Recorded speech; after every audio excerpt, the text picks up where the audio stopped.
Big shout out to our chamber partners who are helping us cross-post this event. The chambers of Azusa, Pomona, Laverne, San Dimas, big shout out. If you don't know your chamber, get to know them. They have a lot of great resources to help your business. And for those, as everybody's getting online, for those of you who may be wondering what the Small Business Development Center program is about, in a nutshell, it is a grant-funded program through the Small Business Administration, the Governor's Office of Business and Economic Development, and the University of Laverne, all coming together for a very simple mission, and that's to help business owners either get started or grow. And we do that two ways largely. We do that through, well, number one, free workshops and webinars just like today. And then we supplement the free workshops and webinars with free one-on-one consulting to help you put into practice some of the things that we're going to probably talk about today. So as we get started, I want to kind of take care of some housekeeping items, because if you're like me, every time you join a webinar, you're always wondering, am I on mute? And I'm here to assure you, yes, you are. Everyone will be on mute to avoid any background noise, but we do want to get your questions answered.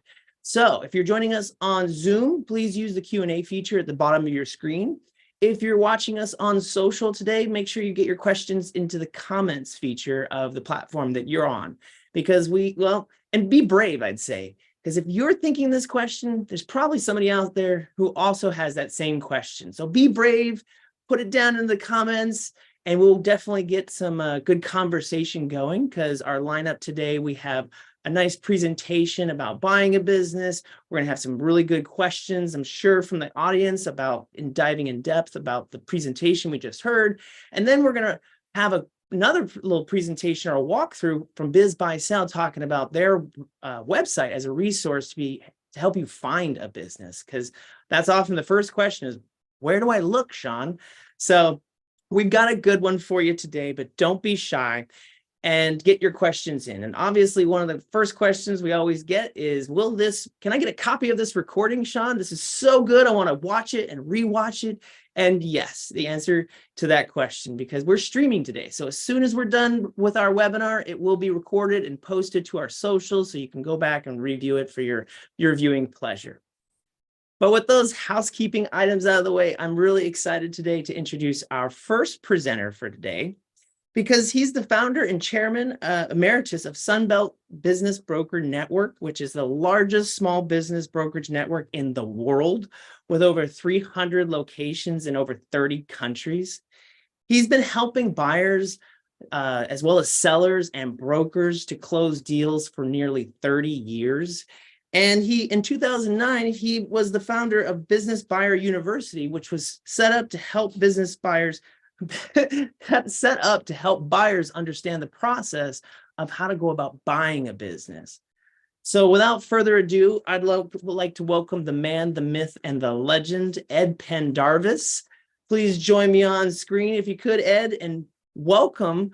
Thank you for joining us from South Carolina. I was going to say Southern California, but we're all over the country today. So thank you so much for joining us today, Ed. I know it's a little stormy over there, so even more thanks. One more time. You can have me. One more time. Can you see me? We got to get that camera on. There we go. All right. Oh, there we go. How's it going, Ed? All right. If we're on, we're good to go.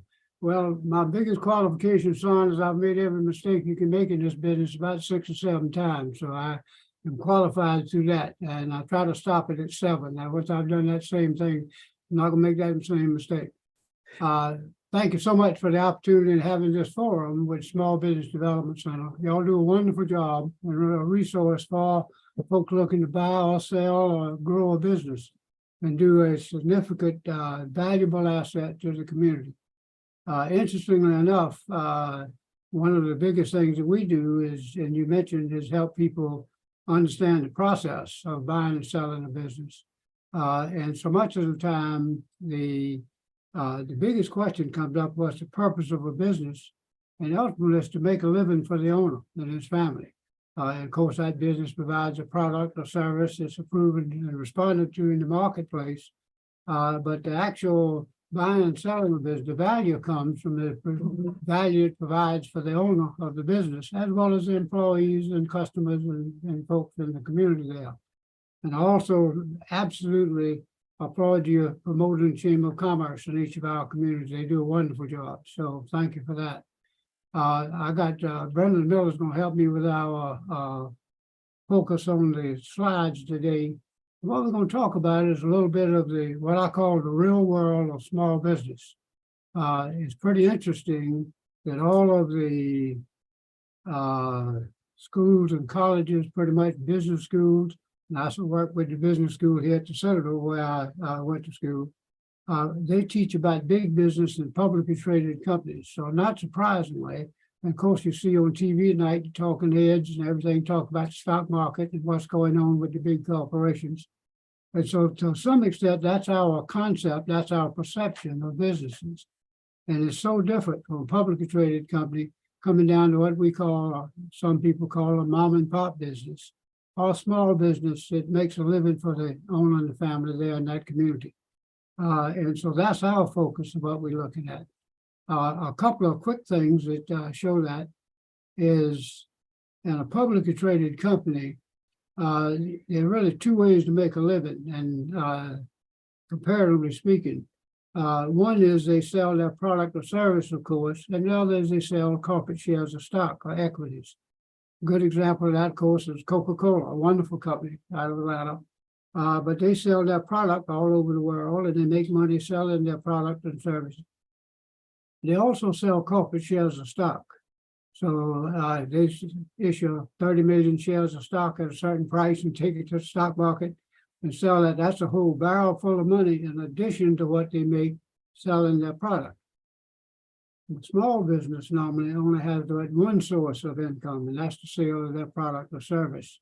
And that's the income stream. They're not selling corporate shares of stock. Makes a huge difference. Another quick difference analogy there is I like analogies. So I call big business rules football rules and small business rules baseball rules.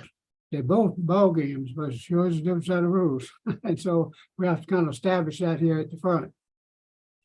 The accounting on a publicly traded company is an audited statement. In other words, all of the financial data and everything is audited by accounting firms, and they certify that that's true and accurate information for that period of time of the economic process of that business. In our business, we deal occasionally with a reviewed statement as a second type of statement.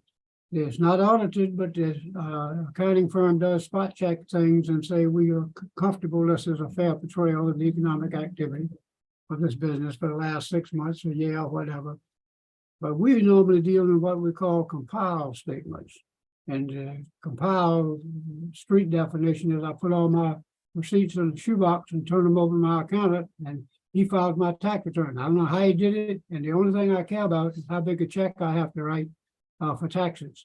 And so ordinarily, the financials in a small compiled business are actually done more to minimize taxes on a year-to-year basis than they are to demonstrate earnings.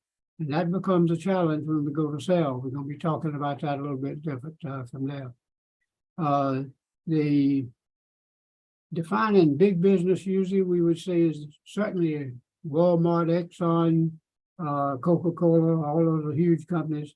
Those are big companies, but the SBA even defines a big company as one that does 50 million up to say 100 million in sales. Wow, that's a huge business.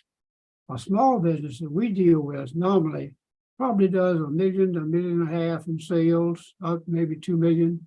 And that's what we call a Main Street business by financial sales and things. And we'll be talking more about that as we go through this today.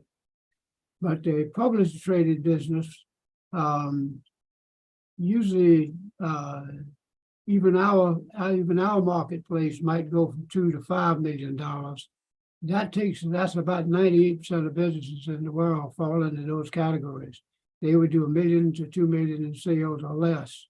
And that's our marketplace normally, both in selling a family business and helping somebody buy a family business. The Small Business Administration was founded, of course, in 1953 in the Eisenhower administration. And their mission then and still is to help Americans start, build, and grow businesses. One of the things we'd like to do with our educational program is also add to start a business, but the prospect of buying an existing successful business. There are a lot of reasons for that. We're going to be talking about those as we go through our seminar here today. We've got, and the motivation of the financials are different. And I'll mention this as we move on. A publicly traded company wants to show earnings. They want to show profits. They want to show growth. Look how well we're doing. Buy our stock. A small, privately held business, family business, you don't see their financial information. And their financials are done to record the activity of that, and they have to file a tax return, so they work with their accountant to do that. They don't oftentimes use the financial data to help manage the business the way you do with a big business. And that's a little bit of a change too between football rules and baseball rules. Small business, baseball rules, they're privately owned normally, and we aren't selling the stock of that company like we're selling the shares of stock of Coca-Cola or IBM or Walmart, anything like that. They compile tax returns, they're not audited, so the accountant doesn't say, I audited this and I certified these are absolutely correct. As a matter of fact, they put a letter in front of the financials that says all of this information has been provided by the management. And management has chosen not to do anything now to comply with the requirements of GAAP financing, general accepted accounting practices. So therefore, this information, we use it to file a tax return, but we didn't audit any of it. We didn't check the inventory. We didn't verify sales. We do no due diligence. The manager is responsible for this information. So that's the world we deal in just a little bit. So we need the manager, the owner manager, to help us explain to us the financials and help us derive the actual earnings of that business based on the information that they give us, including the financials and tax returns. But other things come into their play too, and we'll talk about that a little bit. But the biggest difference probably is you rely much more, I do, and recommend you do, on valuing the business based on sales as far as a small business. If there's no sales, there's no business. Doesn't matter how much equipment, the inventory, and things you got. So the sales, the gross sales of a business, are the market's response to that business's product or service. And so that trend of sales oftentimes can give you a good indication of that value that we're going to be talking about. Now, we've had some real loopholes, as Son can tell you, and we'll talk about it a little bit later. But between the pandemic, which changed a lot of the dynamics of small and big business, and the fact that a lot of folks started working remotely and now don't want to come back necessarily back to an office setting, has made for us change. The Amazon effect, I call it, has affected most all businesses, where you simply pick up the phone just like my wife does, and they're at the front door tomorrow, and we didn't have to go anywhere to shop. So the retail space and things is all, big retail companies are shifting significantly to adopt a different marketplace based on that. So we're going to be talking a good bit about how sales affect the business. But basically, with our size of a business is usually one that does anywhere from $500,000 up to $1.5 million in sales. That's probably going to be our sweet spot as far as Main Street business is concerned.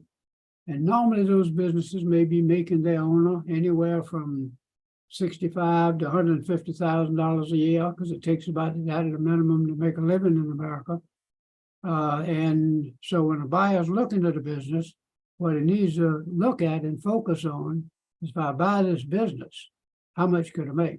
Now, we're going to be talking about that. And one of the terms we'll use is SDE, is seller's discretionary earnings, because that's different than just a profit. When you take just an overview of a business, you got your sales, you got your expense, cost of goods sold, and you got your expenses. And then what's left are the earnings to some of the pre-tax profit at a certain level. But some of those expenses benefited the owner or the owner's family. and not showed as income to them, but it is cash flow, that it is a benefit to them, and I call it owner's benefit. There's another official term is seller's discretionary earnings, other than the seller's discretionary cash flow, because the importance of the earnings of that business are critical to value. All right, Brennan, if you'll switch to the next one there, thank you. When looking for the right small business to buy, first thing I always tell folks to do, see if you find a business that you like. And I don't mean to be trite, but if you hate to get up and go to work every day, you got a problem. I don't care what kind of business it is. And on the other hand, if you enjoy the business and like doing what you are doing, you'll find you can not only do better at that, but there's a better chance of hitting a home run with that. Just like you wouldn't buy a house you don't like, or a car you don't like, or hopefully marry a woman you don't like. Hopefully you're going to do what you like to do. I'll suggest you do the same thing looking at a business. Project yourself in that business and see if it's something you'd be proud to own, and please say that's what you do to make a living for yourself and your family. We're going to be talking a lot about how to find a business, because when you look at it, the first step, that's the first obstacle. And we're going to turn that tumbling zone into a stepping stone by looking at business. Because the first premise is, how do you find a business for sale? You ride all around town, there's not a sign in the window or in the door that says business for sale. That's like the real estate business. This is totally different than the real estate business. If I'm listing a property with real estate, I put the largest sign I possibly can on the bridge, put balloons out. I want the world to know it's for sale. Put it on the internet, exactly, do a walk through the house. In our business, selling a business, you don't want anybody to know a business for sale. So it's very confidential. That's the first major difference between real estate and business brokerage. There's confidentiality. You don't want the employees to know the business is for sale. You don't want customers to know it. You don't want vendors to know it. You don't want the bank to know it. You don't want the landlord to know it. You sure don't want competitors to know it. And there's an appropriate time that every one of those will know and be brought into the transaction and transition, but not at first. And so marketing a business is confidential. Bizbuysell is the largest marketplace in the world, and we're going to talk a lot about that a little bit further down, but we use them extensively to market our business. And we do what we call blind advertising.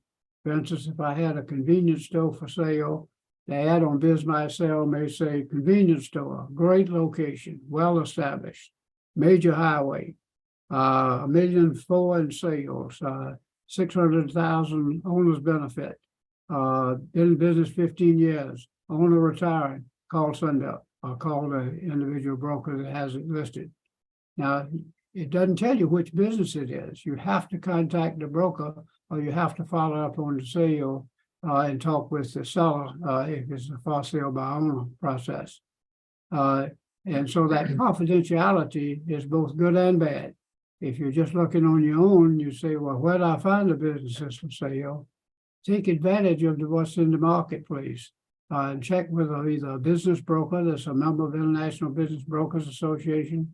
There's a California Association of Business Brokers. There's a Texas Association of Business Brokers, Florida Association. These folks all have professional training, and they may have a real estate license as well as a business brokerage license. But I'm very comfortable recommending any of those folks to you. Buyers pay no fees, so there's no cost at all to contact the broker that has that business listed and get further information from them and perhaps go see the business. And we're going to be talking about that. I think probably the biggest mistake folks make, and we'll talk further about this too, but is when you look at a business for sale, even on bizbuysell, sometimes we have a tendency to call the broker and we ask the broker to send us information, including financial information on the business. And certainly that information is important. But the problem is you hadn't seen the business. And so oftentimes the financial information makes you decide not even, why would you drive across town and look at this? The profit was only $32,000, or it lost $12,000, or based on the financials, it shows $80,000, and you need to make more money than that. Chances are that business makes more money than that. But as far as the financials are concerned, if you hadn't seen the business, if you hadn't gone out on that first date, you'll never get there. I always say, a company I wish I had started is called It's Just Lunch. I think that's a great idea. There's just no financial investment, very little, but buyers and sellers that are interested in buying and selling at least meet each other and have an opportunity to have that preliminary first date. You'll never get married if you don't go out on the first date. But on that first date, we either look at the business and we either interested enough to get more information on it, or we say, nope, this is not for me. Now that I've seen this, I'm not interested in this business. Because your chances are much better that you'll buy a business that you like. There's a pretty good chance you're not going to buy a business that you don't like. And you can't make those important decisions without seeing the business. And so one of the things I always tell my brokers that I'm training and folks that we do in our seminars, go look at the business. Meet with the broker. Let him give you the information on the business. And confidentially, maybe after hours, set up a walkthrough of the business and take a look at it. Meet the seller. Let the seller present the business to you and see if you get a good feel for that. That business has obviously been making the seller a living for 3 to 5, 15, 20 years, however long it's been in business. It'll probably make you a living too if it's the right business for you. And if you meet with the seller, there's a better chance a little bit later as we move through due diligence, the seller may help finance part of the business acquisition. And if they've met you and you've met them, there's a much better chance of putting a deal together after we put a relationship together and after you've seen the business and feel comfortable it's something that would work for you and your family. The other thing you do is, and go into bizbuysell or the broker, you're looking at businesses that are where the seller has already determined they want to sell the business. If somebody doesn't want to sell, very little chance they're going to sell because that's how they're making a living in their business now. But around 10 to 15% of businesses are always for sale. Now, interestingly enough, one of the main questions I want to ask somebody is why you're selling. This is such a good business, how come it's for sale? But I will tell you this, most businesses sell for human reasons, more so than economic reasons. And what I mean by that is at some point, the owner's going to die, retire, move, get a divorce, and poor health, unfortunately. Owns 2 or 3 locations and can run 1 or 2 better than he can 3 or 4 and decide to sell 1 or 2 of those. But it does offer the opportunity to buy an existing business that's already up and running and already has trained employees and customer base and already has a proven cash flow rather than just a performer. The for sale by owner market, which also is listed in bizbuysell, you can talk directly to that owner of the business. But you just need to make sure you follow a checklist of due diligence that we'll talk about there to make sure you protect yourself and the seller all the way through the process. And we'll talk a little bit about the process of buying a business. All right. The harder reason to buy and sell, we want to go through what we call initial filters, you might call it, just to protect yourself by the same token, help you get through the process. I think the biggest thing we can do, and Small Business Development Center is addressing that, is add the educational format of how to buy a business as well as start up a business. Startups are tough. You got to get folks to quit going where they've been going to buy that product or service and come to your store or come to your business. And oftentimes the failure rate on startups are very high. Buying an existing successful business should give you the opportunity to continue that success and make a living for you and your family, just like that business has been making a living for the seller and their family up to the time that they sell. Looking at the business, the advantage of buying existing business is what I talk about most of the day, is that the right size and range for you. Obviously, you can't buy a $50 million company if you're looking to buy a business in a normal range of that. Most of our buyers have from $50,000 to $150,000 that they can put down on a business. And other than that, the business needs to make them a living and pay any debt service that we'll be talking about there.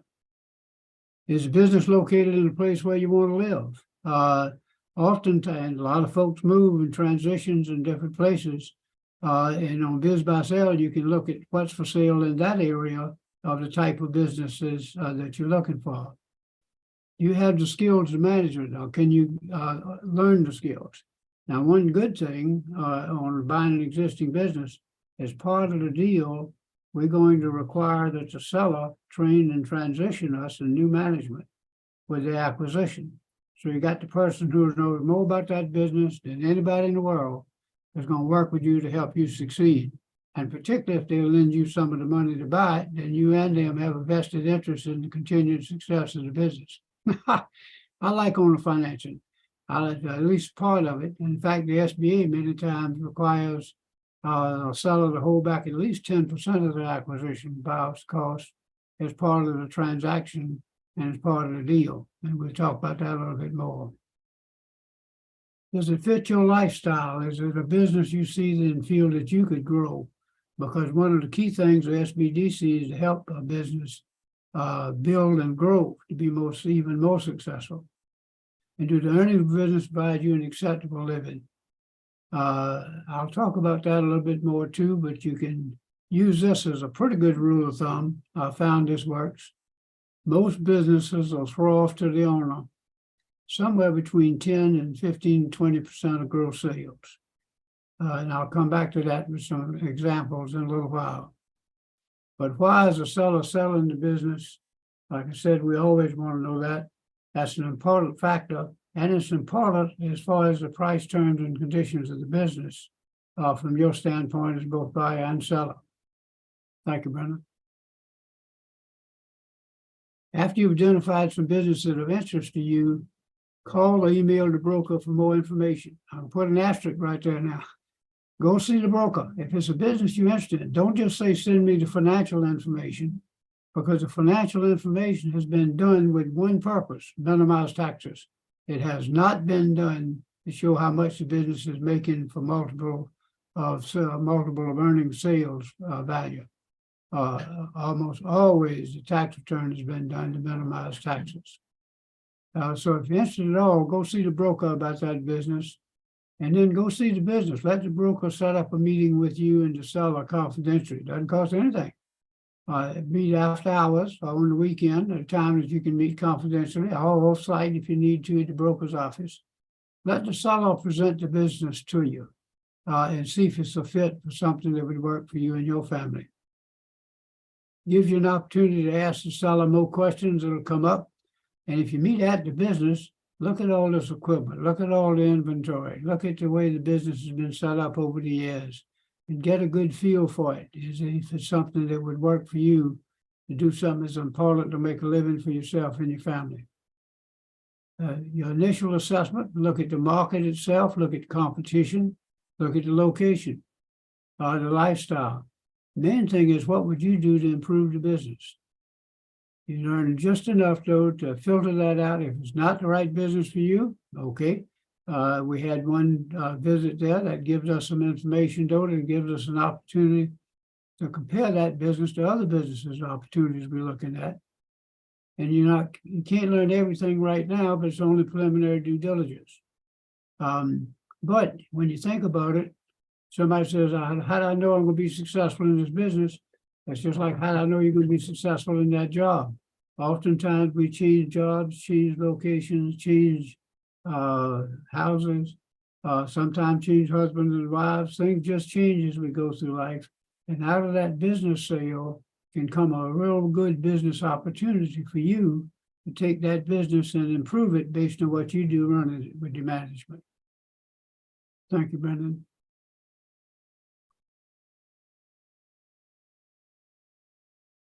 Does the business have a good positive reputation? That's important, and they're looking at that. And oftentimes we can get some preliminary read on that on the website. For most every business now has a website. If it doesn't, that's a good way to improve the business, is do a website. Does it have a good reputation? What about its competitive situation? Does it have a strong customer base established? Does the business have recurring customers and revenue? That can be a big issue right there. And everything's not a one-off sale. you have recurring revenue based on that relationship with that customer. The company's top 5 consultant customers account for a lot of its revenue. What you're looking for there is a situation that can be good or can be bad with what's called a concentration of customers. In other words, if you got 40–50% of your business based on one customer, that's great as long as you keep that customer. But if you lose that customer, boy, it can make a huge difference in that business. So there's some ways to address that when you're buying a business, and that is to tie the seller into maintaining that relationship and helping you maintain that business. Does it have a fragmented customer base and suppliers? So no concentration, goes on both sides, customer base and suppliers. And yet their sales growth coming from the right places, or sales seasonal in that particular business. And it'll have some regular steady sales. There's an old saying in our business that the trend is your friend.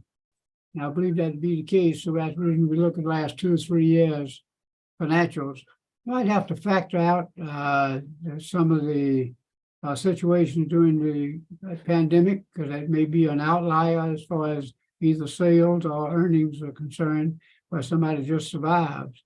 But I commend most small businesses that survive, because we never had a time before where we literally shut down business for 2 to 3 months and then had to come back to it. So there's been a lot of adjustments, but the folks in small business are agile and they adjusted to that. In many cases, they're doing a lot better. But look at that gross sales and look at that trend line to see what you're doing there. So the trend is your friend. Thank you. There's 3 areas of focus that I always try to recommend folks take a look at. Most of the time, I think the biggest mistake people make, single mistake, is the buyers go right to the financials. Got to see the financials. I want my accountant to take a look at them and tell me what's going on. I think that's a mistake. And the reason is, it's not the seller's fault, but his financials have been done to minimize taxes. I can't change that focus. You'll find we have to deal with that as far as recasting the numbers, and we'll come to that. But number one, focus on the business, not the financials, or not just the financials. Do look at the top line, yeah, but look at the trend of sales and things. But don't look at just the tax return, because the tax returns are done to pay no taxes. The financial business or the business are not done to show earnings and show profits. In fact, profit's a bad word. You have to pay taxes on profit. There's no profit, there's no taxes. 65% of the largest corporations in America pay no taxes because they don't show a profit for tax purposes. Small business, the same thing. They would need earnings, but we don't want profit. And we'll talk about that. When you do focus on the financials, focus on the top line, not the bottom line. Everybody says, what's the bottom line? The bottom line is the real earnings line. Is not in the financials. It has to be recast for that.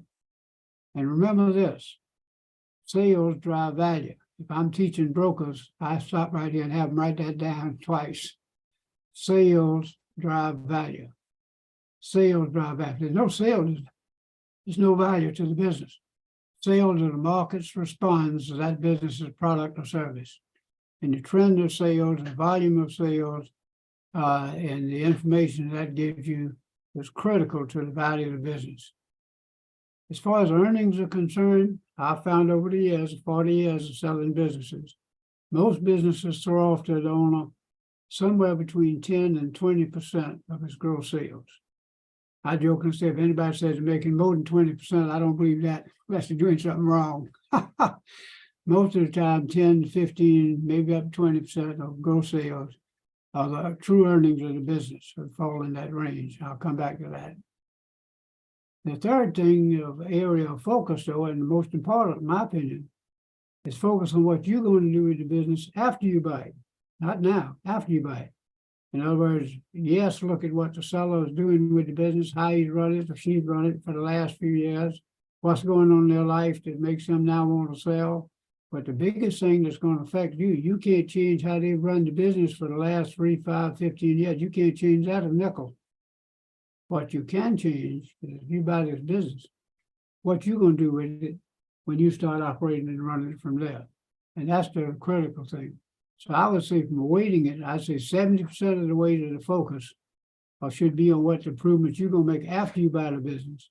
Only about 30% of focus should be on what the seller's done, because you can't change that. What you can change is what you're going to change and make it better and grow that business. And again, that's where SBDC can be quite a help to you with the experience factor they have. If the business has been around 3 to 5 years, the seller's obviously been making a living out of the business. So let him show you or her show you how they're running that business and how the business is earnings for them. Thank you. Here's a kind of a rule of thumb to break that number down. It's how much the seller's making now. How much can I make is how much the seller's making now, less whatever the debt service is going to be, plus what you're going to do to improve the business. And so that's a simple little formula, but it works.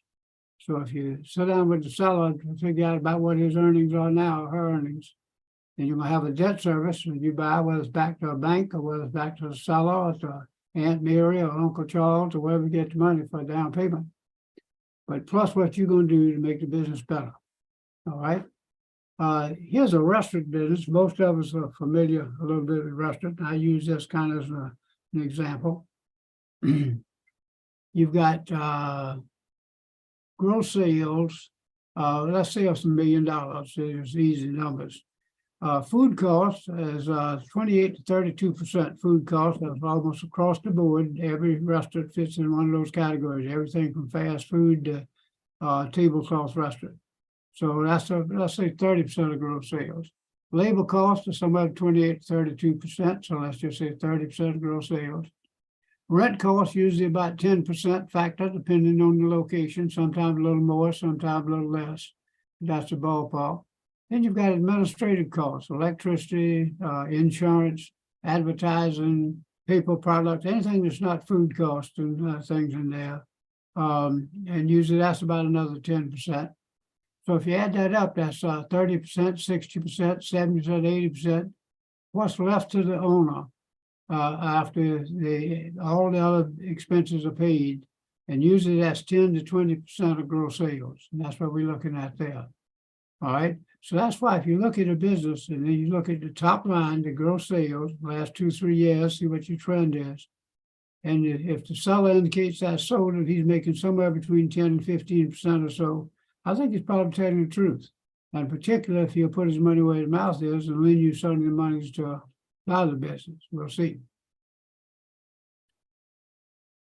Here's 2 approaches that I use. They work pretty good. I call these field formulas. Certainly, there are a lot of formulas. A lot of them are very correctly done. They show a valuation of a business.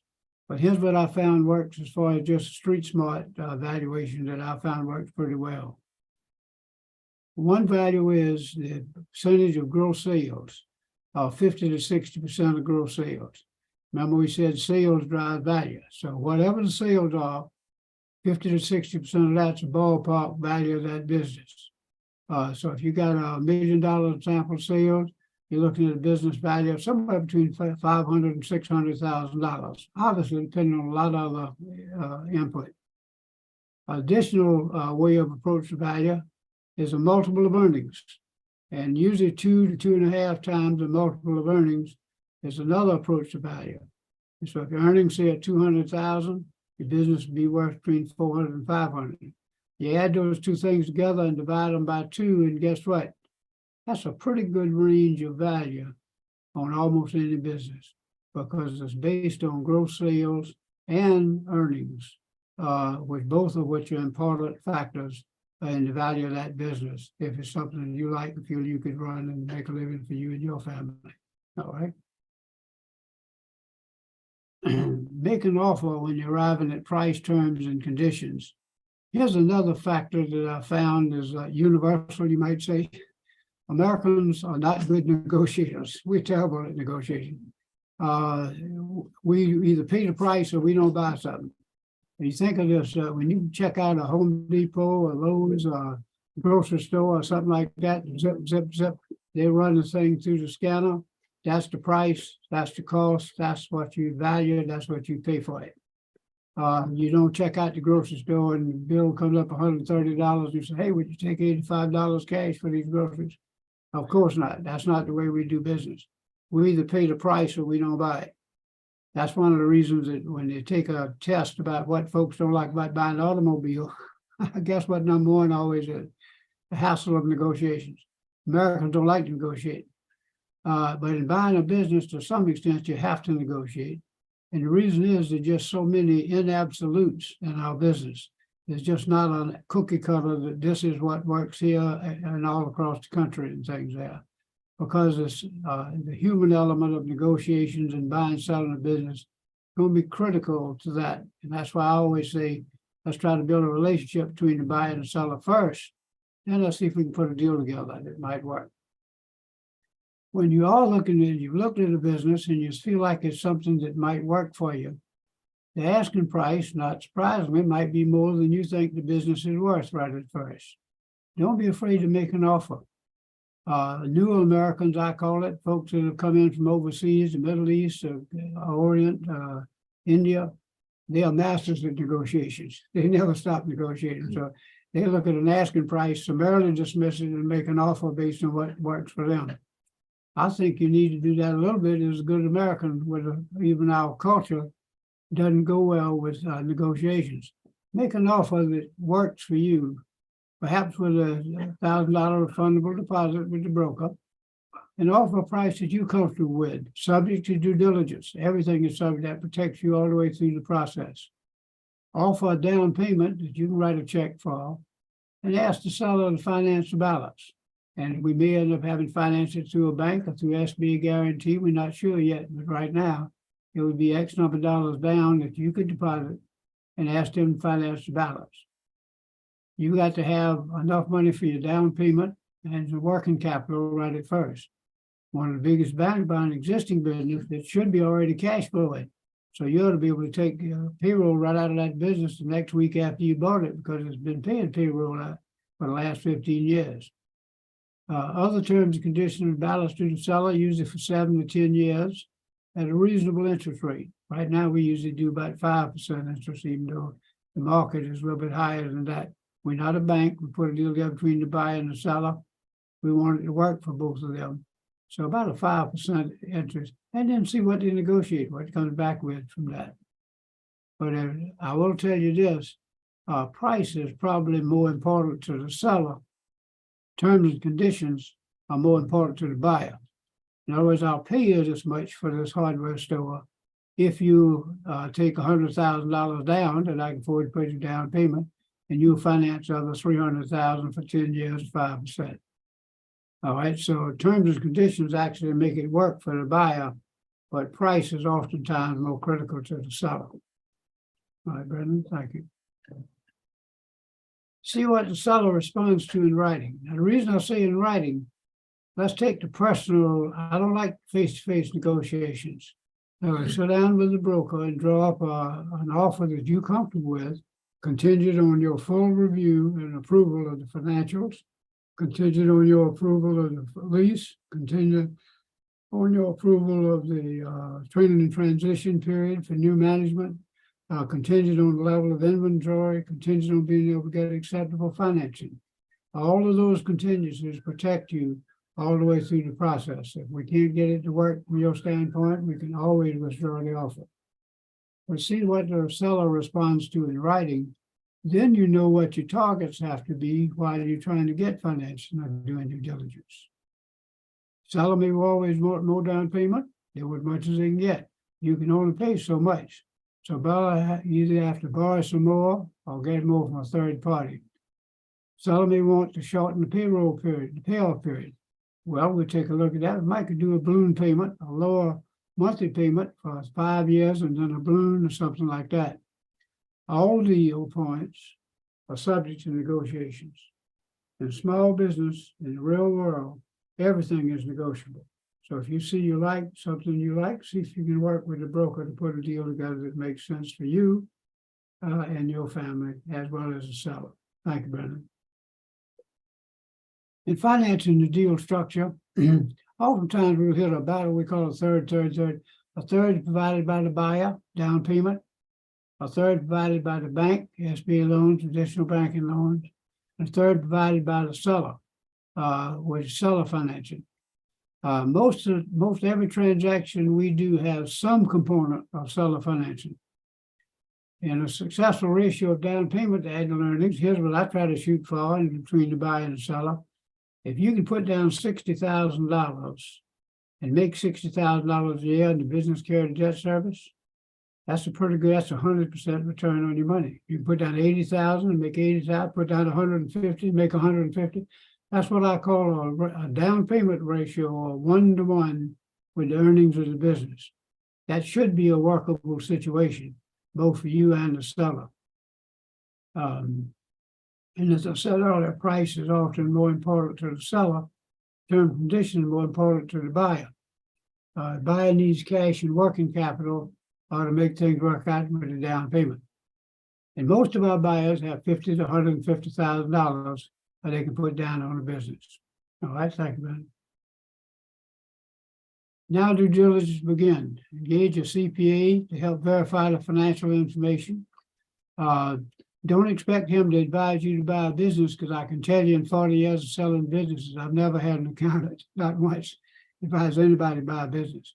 They may give you good information, give you suggestions and things, but they're not going to professionally recommend you make the acquisition. That puts them responsible for that decision. It's your decision. Verify earnings, looking at tax returns, P&L, bank statements. Sometimes we just work with the seller for a while after we contract to verify the information he's given us. Verifying the in-place contracts and obligations and customer mix. And verifying acceptable lease transfer, industry non-compete, and training and transition period to new management. Verify normal level of inventory. We want to take the business over, prepared to open up and do business the next day after we close on it. Should have the normal level of inventory in there. Make sure that all equipment's in working order, and close the purchase and take over ownership. This last little thing, we'll close out with that just as a quick demonstration on taxes. This is business I sold 3 or 4 times in Charleston. It was a discount beer and wine business several years ago. But just it's a little bit hard to see, so I'm going to show you. It did a little over $1 million in sales, but it lost for tax purposes $6,500. This business actually made the owner over $100,000 on that. And what this is a LLC tax structure with sub-S tax structure. The owner of the business was running it absentee. It was an all-cash business, a substantial cash business. She had 2 employees, unfortunately, were taking money from her, and she ended up having them arrested, actually, so we were able to prove that they had taken, one kid had taken about almost $20,000 from her over years, and another one about 10. She had a son that worked there and didn't really work there, paid him $100 a week, and sometimes he worked there, sometimes not.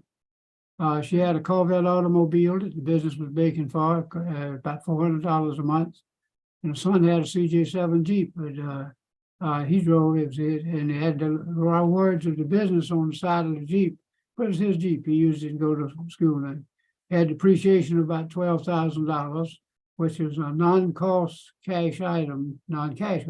So we added that back, and the interest we added back because the buyer would have a different financial structure from that. Any amortization, if it was over, to add back normally, and depreciation.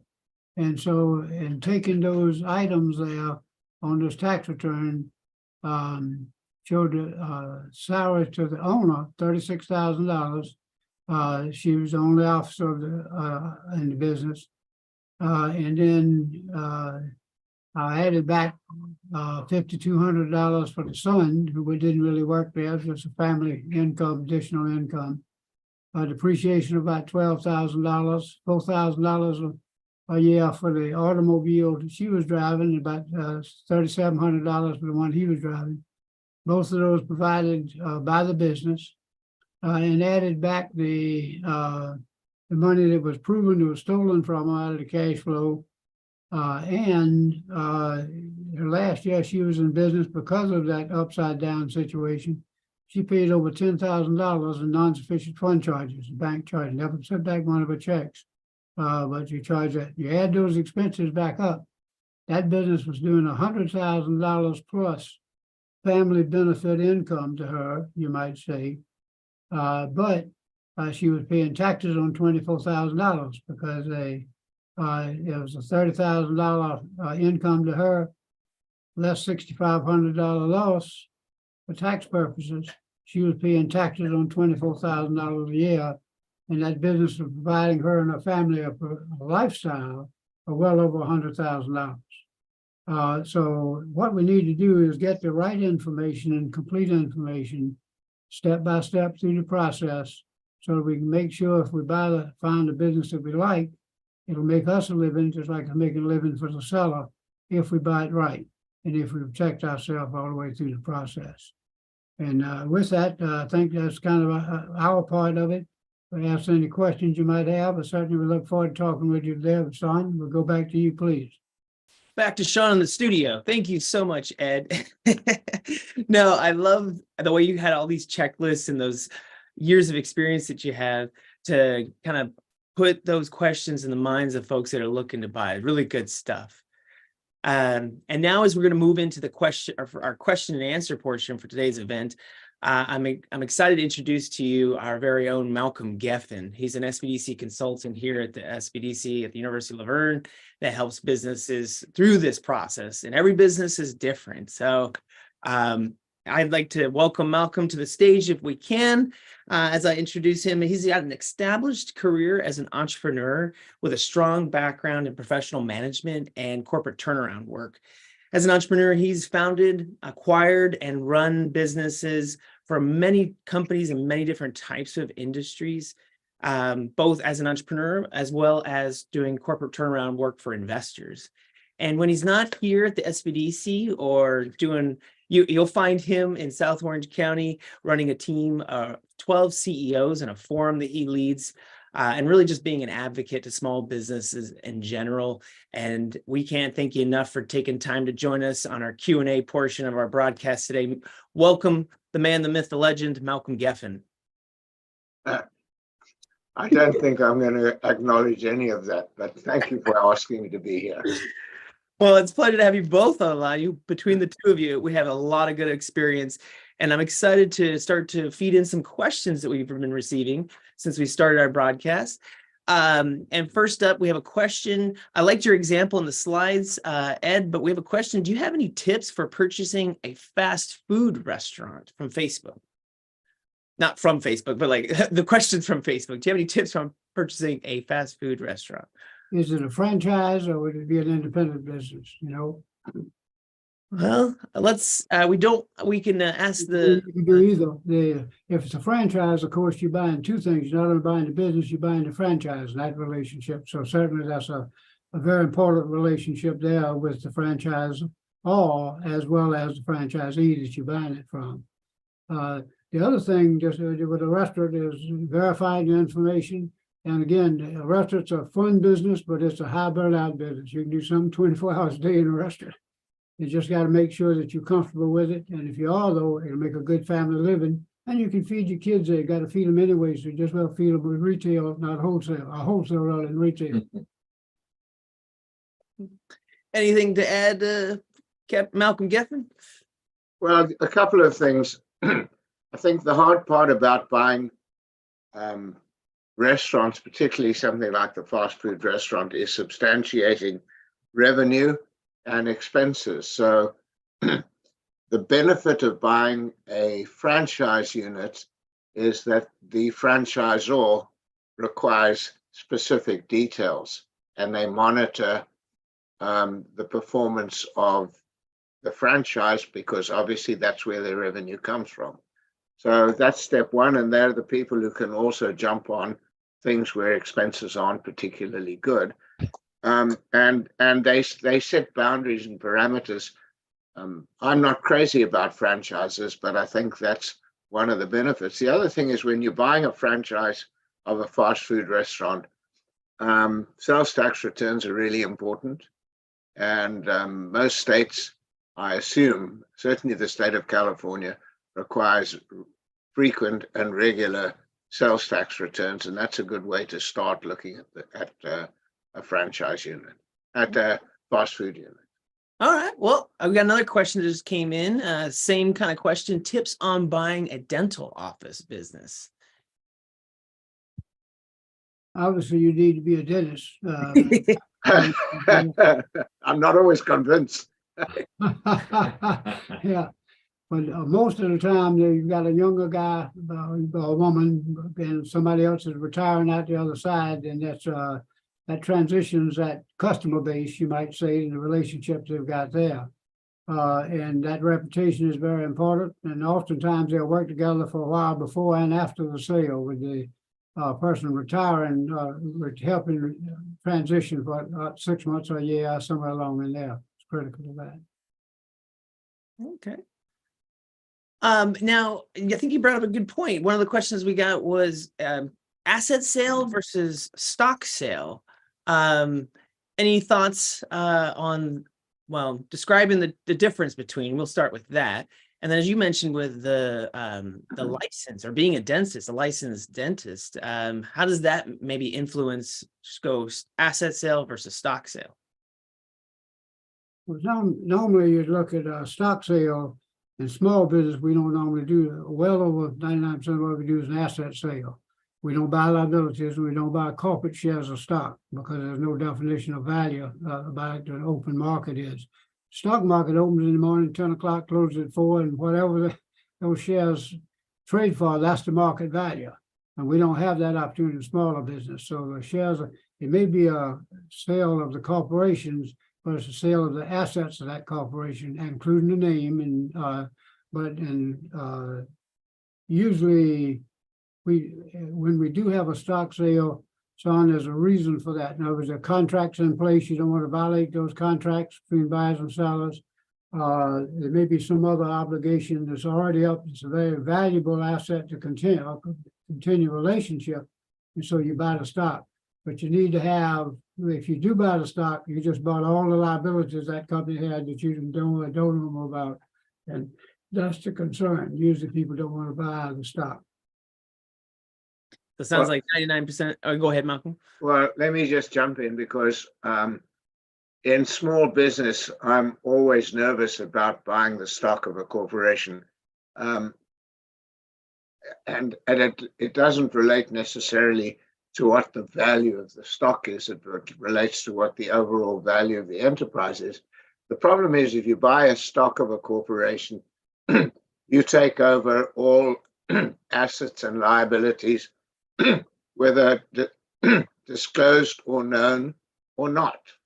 So you could very easily land up in a situation, let's say you buy the stock of a construction company and they built a home and the home collapses 12 months' time for reasons of defects in the construction.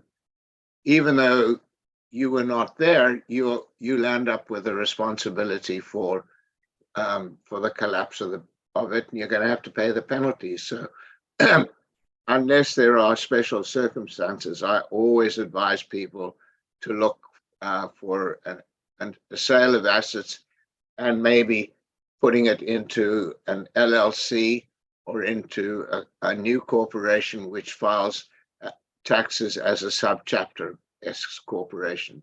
The other thing is if you do an asset sale, it also allows you to reevaluate the value of assets. So if you bought a pizza parlor, for instance, and the pizza ovens are depreciated to $10,000, you can in fact look at stepping up the value of the pizza oven to, shall we say, $100,000, and then depreciating that over a 5-year period of time, which gives you some cash flow protection as well. So you'll be generating more cash, but you won't have to pay tax on it. There are obviously parameters and logic in it, but in general, unless there's a really good reason, which as Ed said, may relate to a contract with a specific company, which cannot be adapted.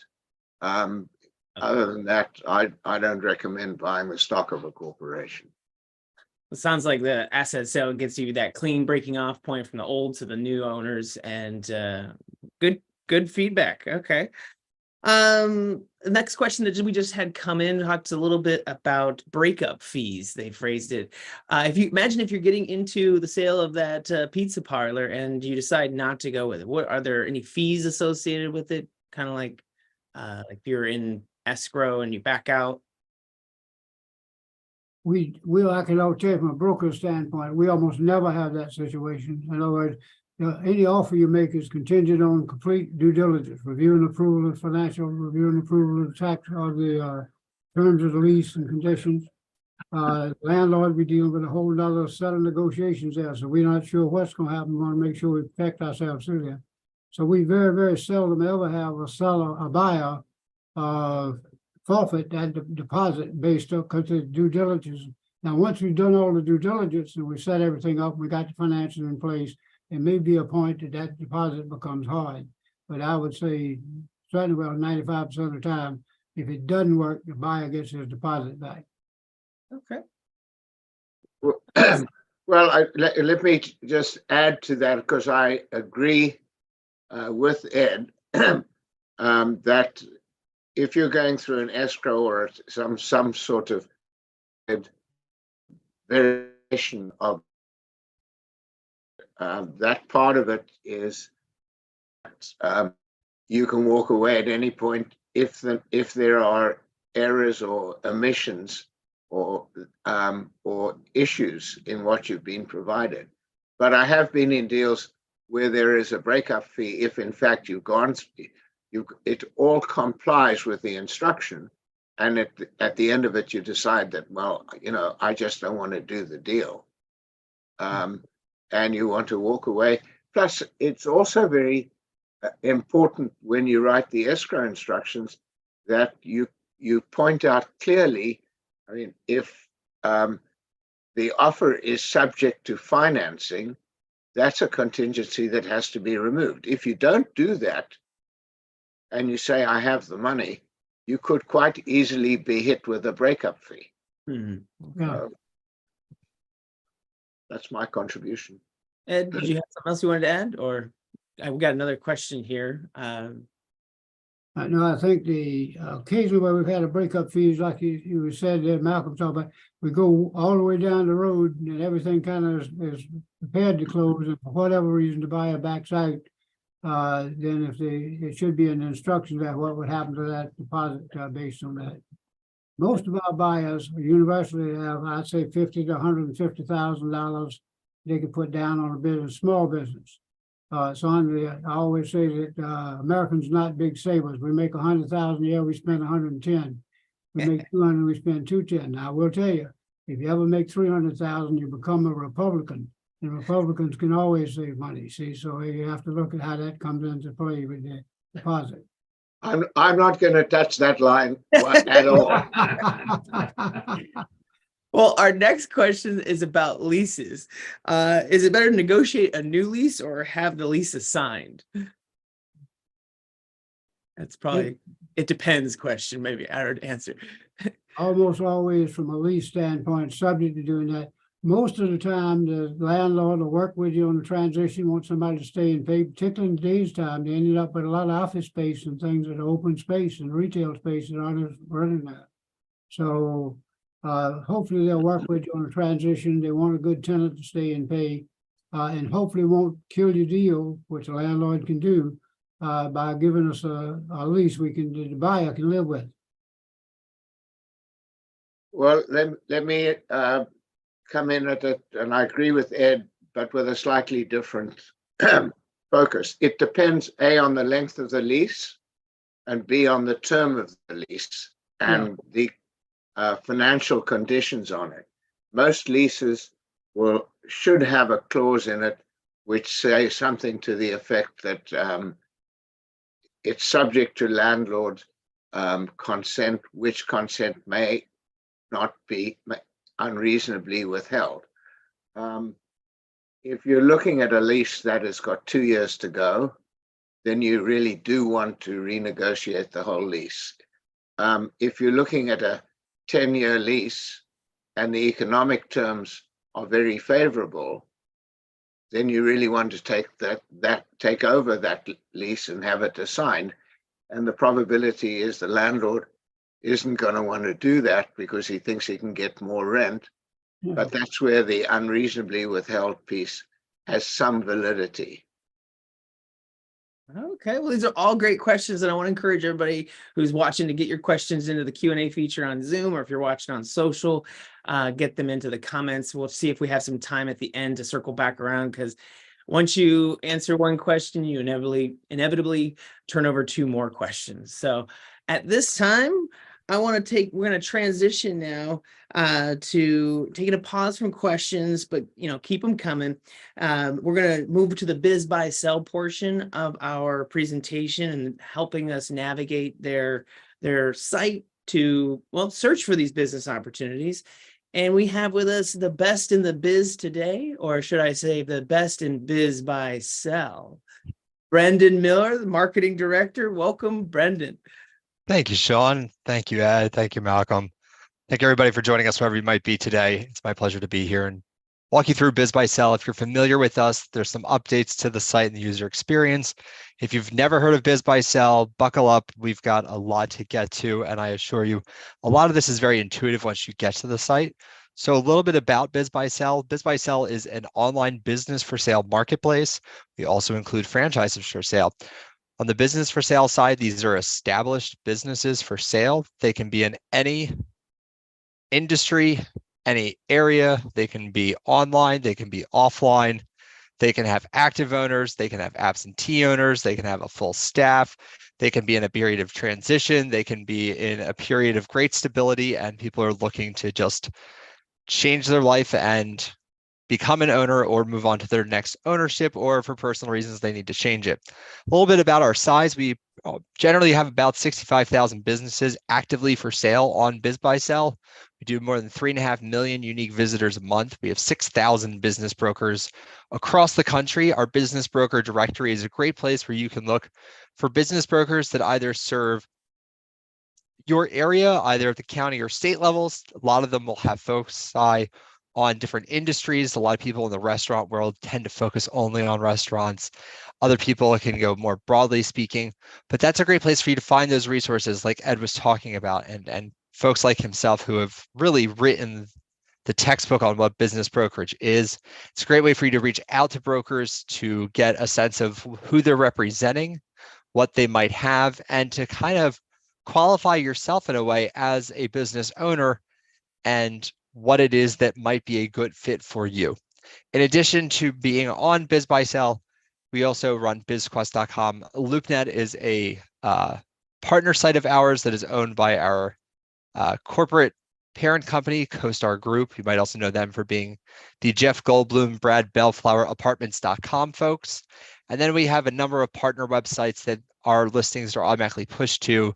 In the past, those have included places the Wall Street Journal, the USA Today, Entrepreneur and Fortune. That group of websites that we push to and share to is constantly changing, so I don't really want to tie myself to anybody in particular at this moment, but you can find them all over the internet. And CoStar is the leader of commercial real estate information analytics.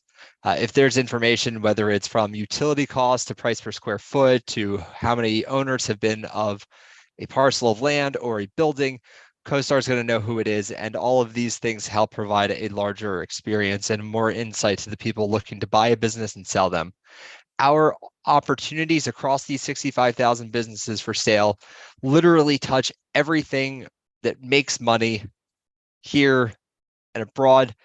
Most of our businesses are wholly domiciled in the United States of America. A few of them might do something, especially when we get into kind of those tourism things. If you have a manatee tour place or, a surfing lesson place, you might have stuff in Florida or Hawaii. Then they might also have an outpost down in Chile or in Portugal and places I've seen like that. Generally, though, we are in the United States of America. Our largest section is really retail, like we talked about, those Main Street businesses, the places where you go with your dry cleaning, your pharmacy, hardware stores, gas stations, bars, everything in between. Retail in particular, there was the question about fast food earlier. Quick service restaurants, which are QSR for short, is one of the 5 fastest growing industries as far as establishing locations in the United States in 2023. That's according to the International Franchise Association and the recent report. We have more restaurants and bars and taverns, convenience stores, bodegas, if you live in particular cities, than anything else. In addition, our service area is one of those places that are always in business here at bizbuysell. I've been here since 2010, 2011. I've been through recessions, I've been through pandemics, I've been through booms, I've been through everything else. Service businesses are ones that oftentimes we may not think as being something that we would really like to own, but a lot of times service businesses are really stable, reliable. People need pest control services, they need home inspection services, they need auto repair, they need HVAC. That doesn't matter on what's going on in the economy or with people's personal lives. Those are things that people just need as services. Manufacturing is something that's really growing in the United States in the last few years. And we certainly have things from fabrication to welding to specialty car parts, whether it's engines or batteries or what have you. And then we also have a good section of other things that are in the ag, hospitals, hospitality, construction, and other places. When you search for a business on bizbuysell, this is our homepage, bizbuysell.com. It's a very easy one to remember. It's got a little jingle to it, bizbuysell.com. We have 150 categories that you're able to search from. All of them are essentially at the beginning NAIC coded for what there could be. What we've done is we've gone a step further beyond just saying a restaurant or a bar or an office. You're able to search pizza place, Italian restaurant, Mexican restaurant. If you're looking into things in the medical field, you're able to search medical billing, you're able to search medical devices, so able to search medical offices like the dentist that we just talked about. You're able to get a little more granular if you know exactly what it is that you're looking for.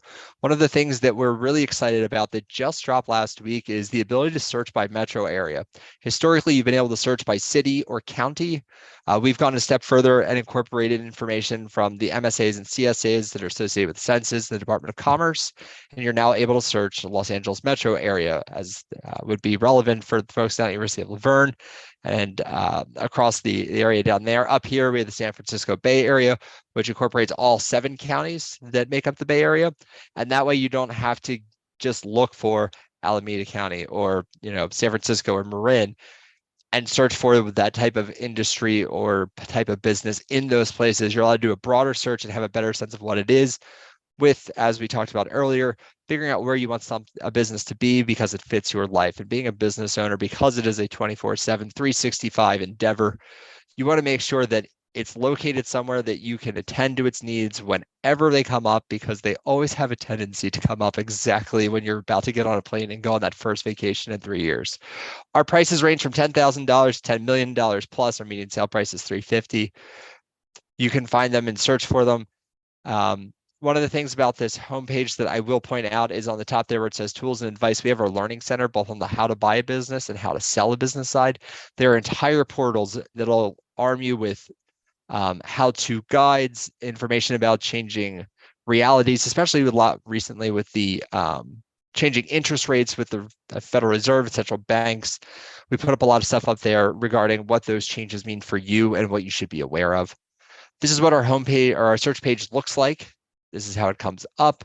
Locations, industries, price range. It then gives you a short little blurb to give you a little more information about it.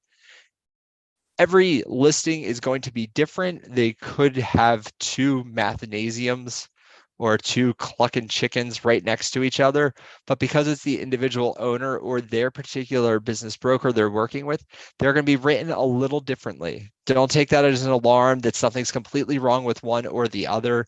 Remember, the person behind the screen, as we often forget with the internet and computers in general, is that it is a human being creating them. So as you look through it, generally this summaries will give you a snapshot of what you're looking at. A lot of them, like the second one, will mention location, location, location, very busy shopping center, nonstop foot and vehicular traffic, plus ample parking. When you're owning a small business, these are the things you want to think about: is how many customers can I get in? How much money can I make? Am I in a location where I can grow this business? Am I in a position where, the location, the building, the office, whatever it is, has spaces to expand. What else could I do with this to make it my own? One of Ed's favorite things to reference, and Ed and I have been doing presentations now for a very, very long time, is reminding people about McDonald's. When Ray Kroc bought McDonald's, it was an existing business. It did not look like McDonald's does today. He bought a burger place and turned it into what it is. One of the advantages of buying a business is that after 5 years, 85% of businesses that are purchased are still in business. When you start a business, oftentimes the success rate after 5 years is anywhere between 5 and 10%. Once you buy a business, like buying your home, you can do whatever it is you want to with that business. It is now yours. Just because somebody did things that one way the time before, if you move into a home and it's got wallpaper and you don't like it, you can take it down and you can paint a red wall. Businesses function the same way, and our site, especially here on this page, is a way for you to get a sense of what it is and to start dreaming big about what this will become of your own. One of the great things about our site is that when you go into advanced searching, which is you'll see on the more filtering, up on the top right corner there, to the left of the save search function is more filters. That brings you to this page. You're able then to search by strategic keywords. Maybe it's growth, maybe it's established, maybe it's recession proof, maybe it's growing, maybe it's staff. Maybe you want to be an absentee owner, and therefore you want to make sure staff is in place. Maybe you want it to be on a busy street. That keyword search will search not just the title, but also the entire ad itself for the words you want. Cash flow is something that we use mostly for profits. As we've been talking about, a small business is absolutely, at the end of the day, there to provide you, the small business owner, with a livelihood, food on the table, a roof over your head, hopefully a vacation or two a year. You're able to search by cash flow, and you can say that minimally I need to have $100,000. At the end of the year, if it's not doing that, it's not going to work for me, my family, my goals, my ambitions, whatever it might be. You're able to do that. If you're open to just having a business, you can choose that it doesn't have a cash flow, that it just exists, it has a brick and mortar, or it has an established website, that it exists and it's something that you can just take the skeleton of and build out. A lot of times people also on our site are very cautious of the information they provide. You heard a lot earlier about people and businesses when they're for sale is often an anonymous endeavor. You don't want your neighbor to know that you're doing it. I'm in San Francisco. We have a lot of taquerias. All the burritos are quite good here. If you're Taqueria Cancun and you're about to sell, you don't want Farolito to know you're selling. That way they know that it is, and they can capitalize on their marketing and start getting people away by fear mongering and saying, well, if they're changing owners, who knows what they're going to do with the ingredients? Maybe they won't be the same. Why don't you come over here? We're staying in place and nothing's changing. With businesses, because of that, and you also sometimes, most of the time, have employees to think about their livelihoods, their jobs, the people that they're helping feed, clothe, etc. Keeping less information out here in the public is often the case. It's more important to read what a listing says than necessarily what it shows. The description of a business will give you a good idea as to whether it's a legitimate business that has potential or has existing revenues, cash flows, and customers. So using these more filters, you're able to get a sense of what it is that is important to you. Seller financing, as interest rates change, become more and more important. It also helps the seller and helps the buyer keep the seller in the game of business. Therefore, the seller has a stake to make sure that you can pay the debt service, that you can pay them what they sold to you. They'll remain, a little more involved. A lot of times with being a small business owner, a lot of businesses tend to be an owner-operator situation. So if you're somebody who is looking to have a passive income, we do have the ability to search must allow absentee ownership. That's where there's a staff in place. Maybe it's a GM, a marketing person, a night manager, and then front-facing public employees, whether they're cashiers or salespeople, whatever it might be, customer service reps. So this kind of just gives you a way to really see all the different things that you want to. Another thing that also people find helpful is how long has the business been around for? As Ed said, if a business has been functioning for 3 to 5 years, it means that somebody's making enough money to live off of. So if you're looking for something that is 40 years old, because you know that must mean that they have deep community ties, they have well-established vendor relationships, they know what they're doing, you can go and search for, 1986 if you want something that's 37 years old. So that gives you an additional layer to look at. when you're doing it. One of the things that was briefly mentioned was franchising. We have a entire franchise directory that is for starting your own franchise location. This is whether it's a Jiffy Lube or a Meineke or a TCBY or Subway. You can find all those on our site, and you can actually kind of go the route of opening a business. It's kind of that middle ground between starting a business and buying a business. One of the things about franchising that's unique versus small businesses is that all of their financials are audited and then shared with the government and then published. This is called a franchise disclosure document. And in particular, there's an item 19 that talks about average revenue for locations, average cash flows, things like that. These are approved by the government. Our site is API'd, which is a fancy acronym for saying our website talks with the government's website and brings in information from it and publishes on our site so that you can see what the average location will make. One of the reasons why we're talking about franchising today is, as we've talked about on and on today, that there are changes in the economy and lending going on. One of the big things that came out earlier this year from the SBA is, and from lenders in general, is that they're being a little more cautious with who they're lending money to.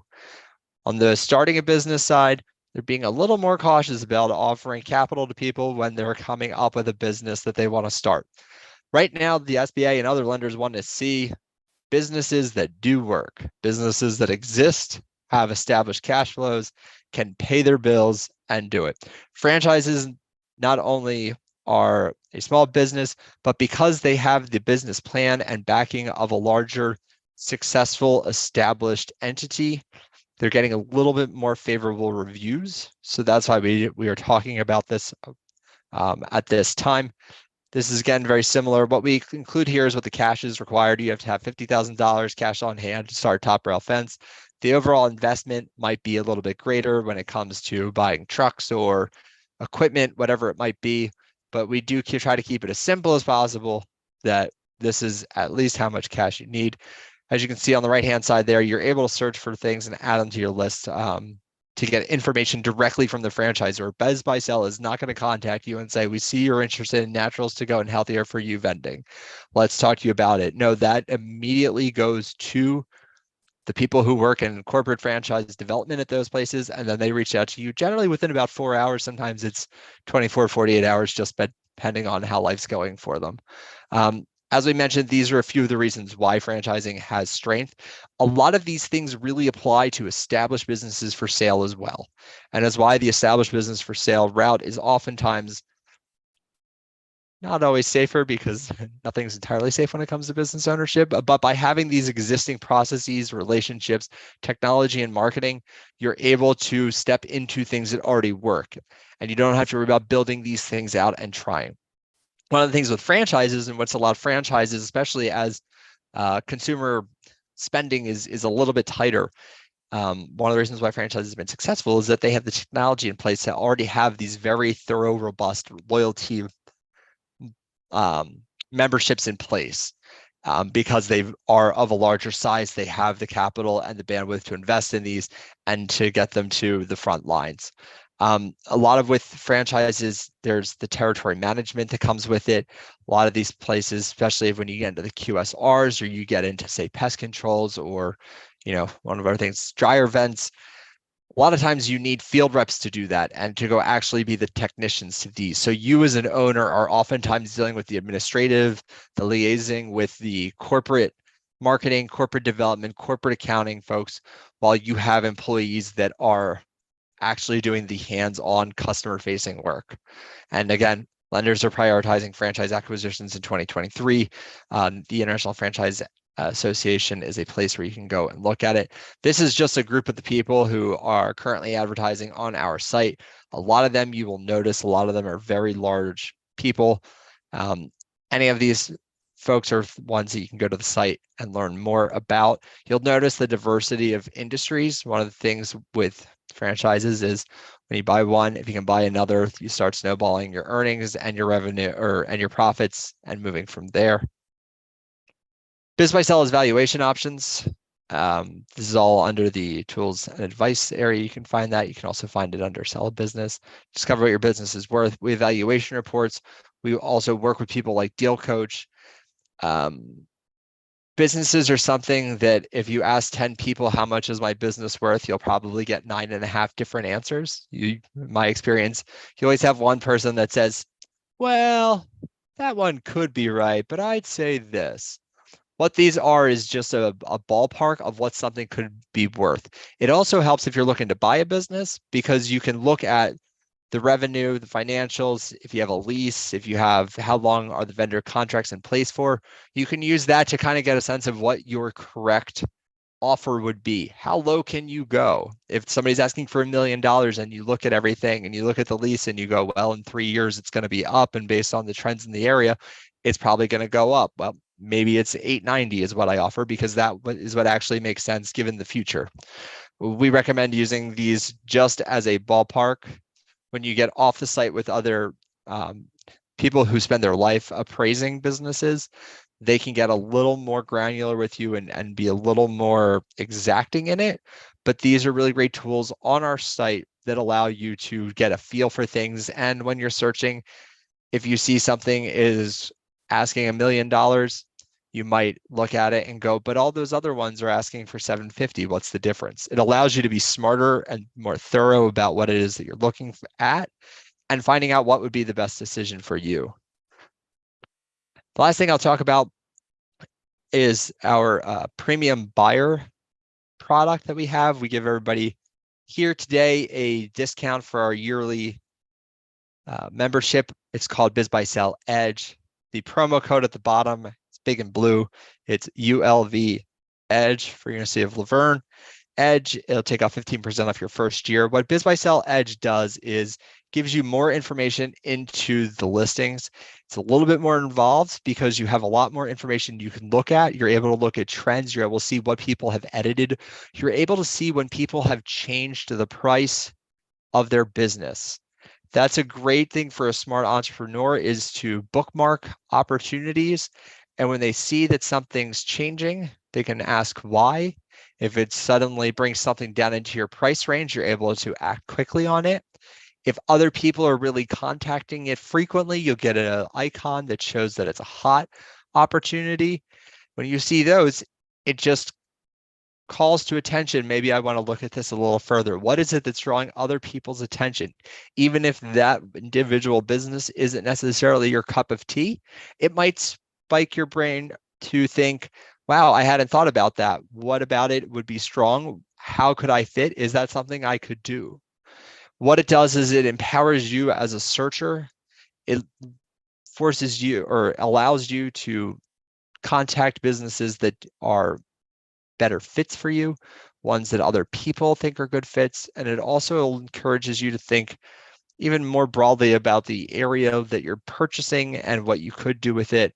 And again, definitely when people mention that the price has dropped, if it's a nominal amount and they're just slowly trying to get rid of it, it's a great way to know that now's the chance to move. The BizBuySell Guide to Buying Small Business was written by none other than Ed Pendarvis. I remember when we edited this for the first time 11 years ago. It was one of the very first things I did. And this book holds up incredibly well. It is a step-by-step guide of buying a small business. Everything Ed talked about earlier between 10 and 11 o'clock here on the West Coast is in this book. And a lot of times it's in worksheets, it's in brainstorming notes, it's in ask these questions of the accountant, of lawyers, of landlords, of vendors. Here's how to talk to employees. All of that is in there and it walks you through so simply. It's a really great guide to have from the evaluations, what are you actually buying, the value, how to find, all those things we went through. You can get that for free on our site, bizbuysell.com/learning-center. All of this will be made available to you once this ends. And finally, these are some resources. Again, because you'll get slides of this and this will be recorded, you don't necessarily need to worry about jotting them all down right away. But these are a couple of the places that we go. You can find brokers at ibba.org.